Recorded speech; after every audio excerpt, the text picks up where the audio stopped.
Oke, hello everyone. Video kali ini aku akan jelasin sedikit tentang teori wireless radio. Oke, sebelum kita belajar lebih lanjut, kita akan mengenal frekuensi dan panjang gelombang. Oke, dalam gelombang elektromagnetik, ya yang udah kita pelajarin di video sebelumnya, ada beberapa parameter yang dapat diukur, yaitu ada 3.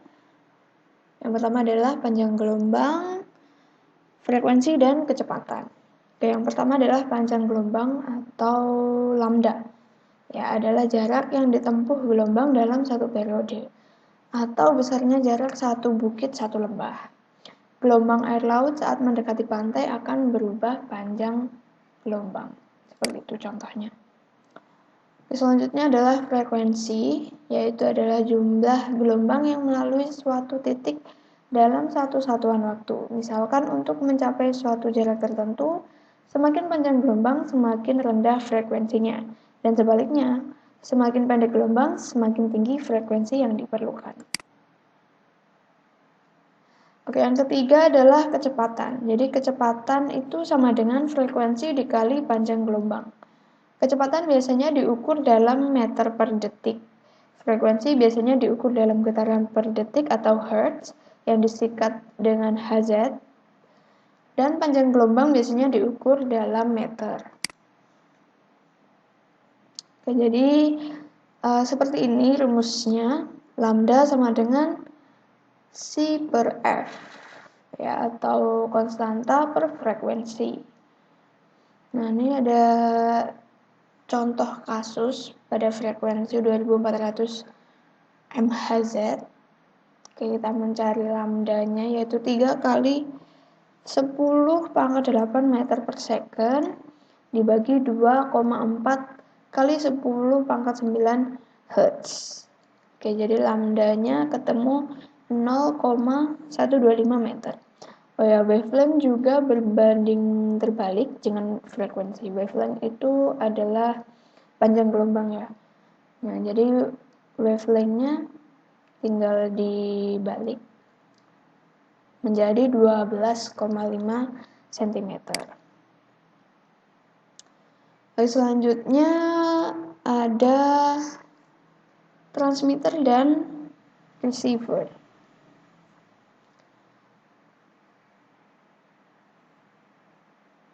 Oke, jadi TX adalah jalur penerimaan data atau perpindahan data dari satu komputer ke komputer lain. TX disebut transmit yang berfungsi untuk mengirim data atau mengeluarkan data, atau juga merupakan jalan yang dilalui dalam mengirim data antar device. Selanjutnya adalah RX atau receiver. RX biasa disebut receiver yang berguna menangkap data yang dikirim oleh transmitter. Nah, data nantinya akan dikirim melalui transmitter dan di ujung lainnya data akan diterima melalui receiver atau receiver. Selanjutnya adalah transmission. Transmission atau transmisi adalah teknik untuk mengirim data dari satu node ke node yang lain. Dalam hal ini, media yang sering digunakan transmisi biasanya adalah kabel tembaga, koaksial, fiber optik, dan gelombang radio Wi-Fi. Selanjutnya adalah Fresnel zone dan loss. Kita bahas Fresnel zone terlebih dahulu. Oke, Fresnel zone adalah besaran yang tak terhingga dari pola radiasi yang terpancar keluar dari circular aperture. Fresnel zone digunakan sebagai media rambat frekuensi dari gelombang elektromagnetik yang nantinya menghasilkan sebuah jaringan nirkabel atau wireless. Contohnya adalah seperti ini. Jadi Fresnel zone itu bentuknya lonjong atau oval. Ya, jadi dari tower satu ke tower yang lain. Nah, jadi dia bisa terhubung di area Fresnel zone ini. Karena nggak ada batasan atau apa ya? atau noise atau penghalang. Nah, ini adalah contoh dari Fresnel zone. Ini contohnya ada dari perumahan dan juga bangunan. Dan di sini ada traffic atau lalu lintas. Nah, jadi kalau masang tower di atas bangunan dan atas perumahan, nah nanti di situ ada Fresnel zone, jadi mereka bisa terhubung tanpa adanya noise atau penghalang. Sama juga dengan Fresnel zone dari kendalanya. Nah, ini contohnya ada building atau bangunan setinggi 20 meter. Ya, sama-sama 20 meter. Nah, di sini ada kendalanya yaitu kayak rumah-rumah, pohon.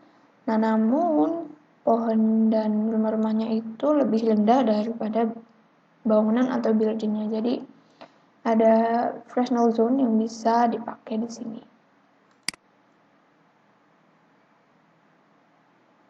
Selanjutnya adalah loss atau line of sight, yaitu adalah suatu kondisi di mana pengirim atau transmitter atau TX dengan penerimanya yaitu receiver atau RX dapat saling melihat tanpa ada penghalang. Nah, faktor-faktor loss atau line of sight itu ada 5. Yang pertama adalah panjang lintasan, yaitu panjang lintasan antara transmitter dan receiver. Yang kedua adalah faktor K, atau faktor pengali jari-jari bumi. Untuk Indonesia itu jari-jari buminya sekitar 1,33 atau 4/3. Yang ketiga adalah kontur bumi, yaitu kondisi permukaan dari bumi yang bisa berupa bukit, lembah, atau lainnya. Yang keempat adalah daerah Fresnel atau Fresnel zone, yaitu daerah yang berupa lintasan elips dalam lintasan propagasi gelombang radio, di mana daerah tersebut dibatasi oleh gelombang yang tak langsung atau biasa disebut indirect signal dan mempunyai beda panjang lintasan. Nah, yang terakhir yaitu tinggi penghalang atau obstacle yang berupa pohon atau gedung dan bangunan-bangunan yang tinggi lainnya. Nah, ini contohnya, mohon maaf ini karena agak blurry ya. Contohnya adalah seperti ini. Jadi antenanya di sini. Nah, di sini ada obstacle atau penghalang atau kendala. Nah, di sini ada Fresnel zone-nya. Jaringan antar dua antena ini bisa disebut line of sight karena tidak ada penghalang di antara mereka berdua. Contoh lainnya yaitu di sini ada antena dan juga di sini di salah satu bangunan yang tinggi ya. Nah, di sini ada obstacle-nya namun lebih rendah. Nah, jaringan ini bisa disebut loss atau line of sight. Jadi kayak kosong, nggak ada penghalangnya gitu.